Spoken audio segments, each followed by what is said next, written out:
Buenos días, mi nombre es Catherine Rodríguez y hoy les vengo a hablar sobre las caricaturas.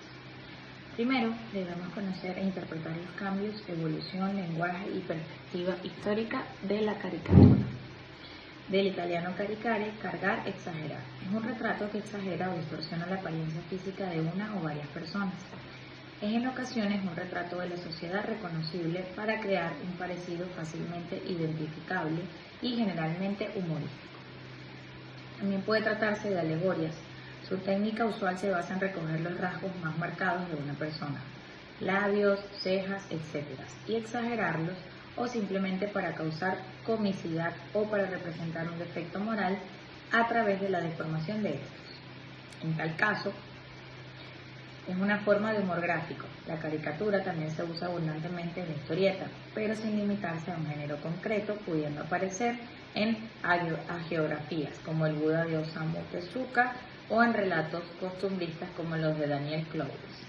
La caricatura, en su sentido moderno, nació en Bolonia a finales del siglo XVI, en la escuela de arte fundada por una familia de pintores, los Carracci. Los estudiantes de esta academia se divertían haciendo retratos de los visitantes.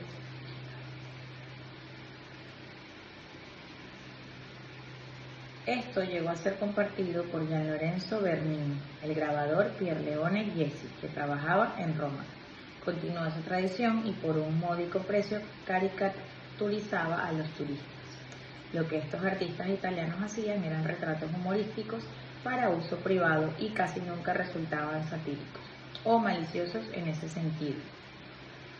Gian Domenico Tiepolo también incursionó en el género de la caricatura. El nacimiento, evolución, características, tipos e importancias de caricatura. La caricatura periodística es uno de los elementos más poderosos en la actualidad. Muchos periódicos, revistas y páginas web apuestan para incluir en sus publicaciones varias obras gráficas de este tipo. La caricatura periodística suele ser publicada de manera diaria o semanal en periódicos, en formato de una sola viñeta o de series cortas de viñetas que ocupan una tira de módulos de la página. A diferencia de otras formas de expresión gráfica en viñetas, como el manga japonés o la novela gráfica occidental, a la caricatura periodística no se le suele atribuir una entidad propia, de modo que casi siempre se le considera un complemento de piezas textuales en las que se explica la actualidad acerca de temas de interés general o sobre temáticas en las que se especializa la publicación en cuestión. A veces es posible adquirir piezas de caricatura periodísticas encuadernadas en formato libro, pero en esto suele tratarse de recopilatorios de piezas realizadas y publicadas durante los años anteriores. Las características es que estas no son las principales características de las caricaturas periodísticas, aunque hay que tener en cuenta que como son piezas de expresión artística no siempre se pliegan a definiciones ni a formatos excesivamente planeados de antemano. 1. La periodicidad. Las caricaturas periodísticas acostumbran a hacer series de piezas en las que se va haciendo un seguimiento por la actualidad.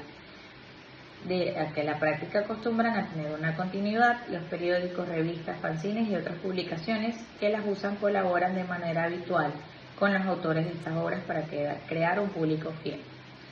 2. Actualidad. Tal y como se ha comentado, las caricaturas periodísticas abordan temas que están siendo discutidos en el presente y que forman parte de la actualidad para la mayoría de personas de una región o bien para el nicho de lectores al que se dirige. 3. Exagera características de personas y entidades. El uso de estereotipos es otra de las constantes de las caricaturas periodísticas. 4. Se indica quién es el autor o autora y la caricatura periodística tiene siempre una indicación acerca de quién ha creado esa obra. El autor o autora puede usar su nombre real o un seudónimo. 5. Se emplea en el contexto de los contenidos de opinión. Ni los autores de las caricaturas periodísticas ni los editores de las publicaciones en las que van incluidas pretenden hacer pasar estas piezas por elementos puramente informativos y descriptivos de lo que ocurre en ellos. 6. La posición en la que se publica es fija. En las obras de publicación periódica, como las revistas, las webs y los periódicos, la posición en la que aparece la caricatura periodística casi siempre es la misma. Funciones de la caricatura y ejemplos de las caricaturas. Mínimo 4, voy a decir, se denomina criatura literaria a la figura retórica en la que se realiza un retrato de una persona exagerando sus rasgos físicos.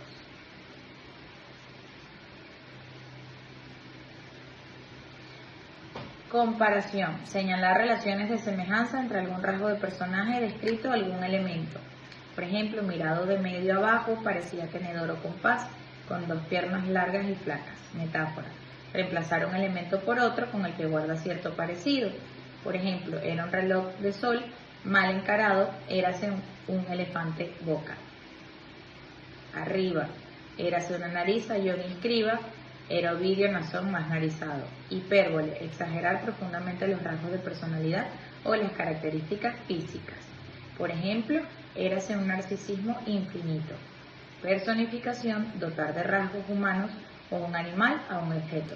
Por ejemplo, los dientes, le faltaban no sé cuántos. ¿Por qué la caricatura es vista y conocida como género de opinión? En esta línea de pensamiento están los aportes de las tesistas Ani Bello e Ivette Blanco en su investigación dibujo humorístico costumbrista de Teodoro Arrens y Claudia Sadeño. Llegan al siguiente aspecto conclusivo. Según los niveles de significación, compromiso y entendimiento, se puede establecer el límite entre el humor y comicidad, y este solo depende de quien expone la situación y del interés de quien observa. Esta ha sido toda mi exposición. Muchísimas gracias.